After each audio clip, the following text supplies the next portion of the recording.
Salut à tous, c'est un réel plaisir de se revoir aujourd'hui pour une nouvelle vidéo sur le décryptage de crypto. J'espère que vous allez super bien. Alors les amis, qu'est-ce qu'on a actuellement sur le marché des crypto-monnaies? Le projet Solana, je crois que si on vient à ce niveau, le projet Solana a été l'un des projets, si ce n'est le projet qui s'est le plus démarqué pendant ce mois-ci. Donc si on essaie de voir de façon globale, le projet Solana est le projet qui s'est le plus démarqué. Ils ont même pendant un moment dépassé le projet BNB en termes de capitalisation boursière. Donc ce projet a attiré énormément d'investissements, tellement d'investissements que le projet faisait maintenant partie du top 4 des meilleures crypto-monnaies sur le marché. Si on enlevait en fait le stablecoin USDT, ça faisait partie du top 3 des meilleurs projets actuellement. Donc comme on le dit souvent, lorsque vous voyez beaucoup de personnes parler d'un projet, lorsque vous voyez en fait un projet avoir le vent en poupe, beaucoup de monde en parle, que ce soit sur des sites d'information ou sur YouTube et autres, c'est qu'il se fait trop tard. Généralement, quand vous allez voir les informations circuler énormément sur un projet, ou bien quand vous allez voir un projet avoir tellement le vent en poupe, c'est qu'il se fait plus ou moins tard. Donc là, actuellement, si vous avez vu que il y a des investisseurs qui se sont déjà retirés dessus. Donc, le projet a atteint les $121, je crois, il y a quelques jours. Si je ne me trompe pas, c'était le 25. Si on vient ici, je crois que si on vient sur 7 jours, on a atteint les $124, donc pas 121, mais $124 le 25 dernier. Donc pendant que les uns et les autres étaient en train de fêter, les investisseurs étaient en train de pomper le graphe, de pomper en fait le marché pour retirer le maximum possible. Parce que ces derniers en fait savent que généralement le 25, il y a peu de personnes qui vont regarder les graphes ou bien qui vont se concentrer sur le marché. Donc ce qu'ils font c'est quoi?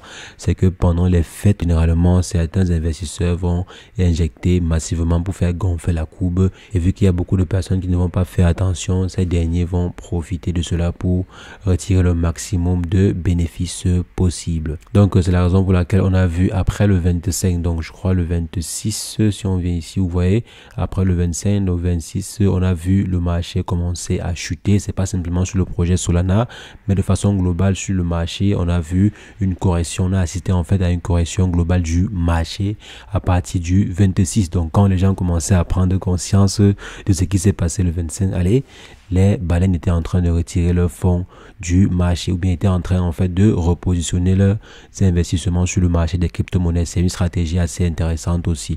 Donc si on vient maintenant ici, comme je vous ai dit, généralement, quand vous allez voir un projet avoir énormément le vent en poupe, ça veut dire qu'il se fait vraiment tard et qu'il faudrait cibler d'autres projets.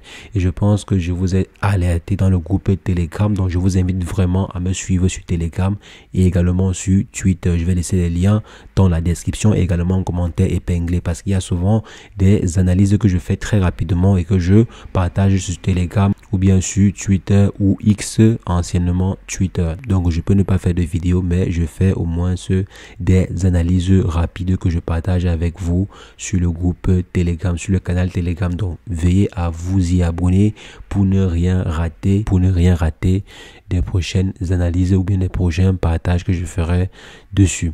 Donc comme je disais les amis, actuellement si on a remarqué que les investisseurs sont en train de cibler également d'autres écosystèmes. Donc ils ont commencé premièrement par le projet Solana et on a remarqué qu'ils sont également en train de cibler d'autres écosystèmes assez prometteurs comme par exemple l'écosystème Polygon. Même l'écosystème de Binance a subi une forte hausse comme vous voyez à ce niveau. Donc lorsque les investisseurs ont terminé avec le projet, bon pas vraiment terminé, disons que lorsque les investisseurs ont remarqué qu'il y avait énormément d'attention sur le projet Solana, ils ont décidé déjà d'aller se positionner sur les autres écosystèmes avant que ce dernier ne commence réellement à exploser. C'est la raison pour laquelle on a vu par exemple le projet BNB atteindre rapidement les $300. Actuellement, si on est à $308, donc ceux qui avaient également fait quelques positions dessus, je pense que vous êtes rentable dessus. Si on vient par exemple ici, on voit que les investisseurs ont également décidé de se positionner sur Polygon. Donc si on vient ici, on voit que Polygon aussi commence à avoir le vent en poupe. Ce n'est pas encore une explosion fulgurante. C'est vrai quand même que 30% en 7 jours, c'est assez intéressant. C'est très très intéressant. mais le projet peut encore bien exploser. Je pense que le projet peut toucher des sommets. Et je me rappelle avoir partagé le projet en question dans le groupe Telegram quelques heures ou bien quelques jours avant que le projet n'atteigne ceci. Donc, je vous invite vraiment à suivre le canal Telegram et Twitter pour ne rien rater. Donc, vous voyez ici que le projet en question a très bien dépassé la barre des $1 et se rapproche à grands pas de l'ancien ATH. Si je viens par exemple ici, on voit que l'ancien ATH est situé à approximativement 2 points, si je viens ici, 2,77. Donc on est à moins 2,5 de l'ancien ATH et je pense que ça fera partie de l'un des projets qui va rapidement atteindre son ancien ATH. Donc là déjà c'est un bon point et c'est un projet que vous pouvez commencer à cibler également. Si je viens à ce niveau, il y a Polygon et il y a aussi Polkadot. Donc, essayons en fait de regarder tous les écosystèmes qui sont prometteurs pour par exemple dénicher le prochain Solana. Solana a fait plus de x11. Donc, si on prend par exemple le prix le plus bas enregistré cette année-ci, le projet a fait plus de x11. Plus de x11. Donc, si vous voulez cibler un prochain Solana, il faudrait déjà guetter les écosystèmes qui sont prometteurs. Il y a par exemple Polkadot qui se réveille également. C'est vrai qu'on est déjà à 25% en 7 jours, mais c'est très bas par rapport à la valeur réelle de Polkadot. On se rappelle, Polkadot coûtait plus de $50 il y a quelques années. Donc, $8, ça peut être un bon prix. Même $7 aussi, ça peut être un bon prix pour cibler par exemple les $20 ou même les $30. Donc il y a Polkadot, Polygon, il y a aussi d'autres écosystèmes comme par exemple Cardano. Si je viens ici, on voit que Cardano est aussi en train de se réveiller. Donc c'est vrai qu'actuellement si Cardano a un peu de difficultés, mais ils sont aussi en train de se réveiller. Donc le but ici sera quoi? Le but de façon globale pendant le bull run sera de faire quoi? Sera de se positionner sur les projets avant que les baleines n'y arrivent. Comme par exemple actuellement s'ils sont en train de se concentrer sur des écosystèmes, sur des blockchains. On a par exemple vu le cas de Solana. Ensuite ces derniers se sont retournés sur Binance et également sur Ethereum.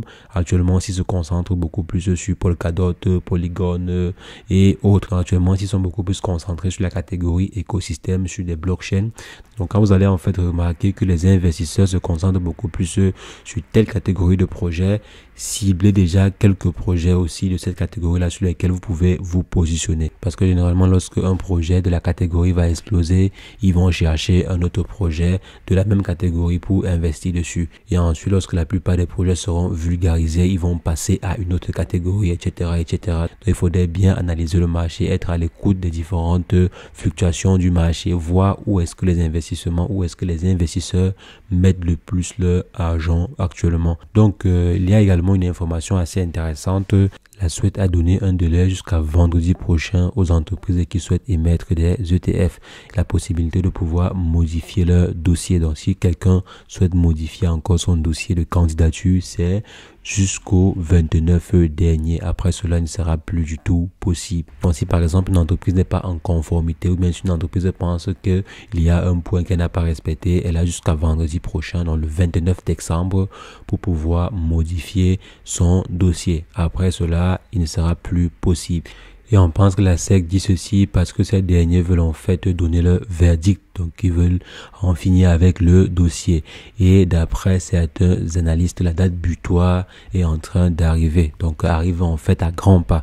La date à laquelle la SEC pourrait annoncer la décision finale. C'est la raison pour laquelle ils sont en train de mettre cet ultimatum-ci pour les mises à jour de dossier. Donc, si jamais, après vendredi, certaines entreprises n'ont pas encore mis à jour leur dossier, alors la version que la SEC détient sera tenue comme la version finale du dossier qui sera étudiée pour donner le verdict final en ce qui concerne l'approbation des ETF.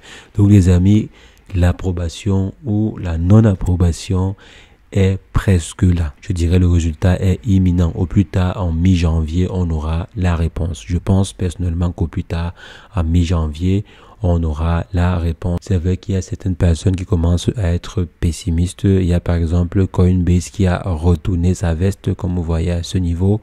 Coinbase a retourné sa veste par rapport en fait à l'engouement derrière l'approbation des ETF en question. Donc comme vous voyez par exemple ici sur Bean Crypto, de plus en plus de figures de l'industrie voient vraiment l'arrivée des fonds négociés en bourse comme un danger. Donc ils voient en fait le listing des ETF Bitcoin comme un danger. ETF Bitcoin comptant bien sûr comme étant un danger pour la sphère des crypto-monnaies. Il y a par exemple Arthur Hayes qui prédit la mort du Bitcoin. Donc moi personnellement je ne sais pas sur quelle base il le dit, mais je ne suis pas particulièrement du même avis.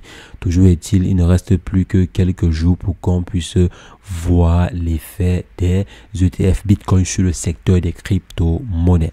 Donc les amis, c'est ce que je voulais rapidement partager avec vous. Dites-moi si vous pensez aussi que l'arrivée des ETF Bitcoin pourrait avoir un effet négatif sur le secteur des crypto-monnaies. Dites-le moi en commentaire et surtout pourquoi et comment. Donc comment est-ce que les ETF Bitcoin peuvent avoir un effet négatif sur le secteur des crypto-monnaies si bien sûr vous pensez que l'arrivée des ETF Bitcoin comptant peut avoir un effet négatif sur le marché. Donc dites-le moi en commentaire, je me ferai un plaisir d'échanger avec vous et sur ce, portez-vous bien. Ciao, ciao.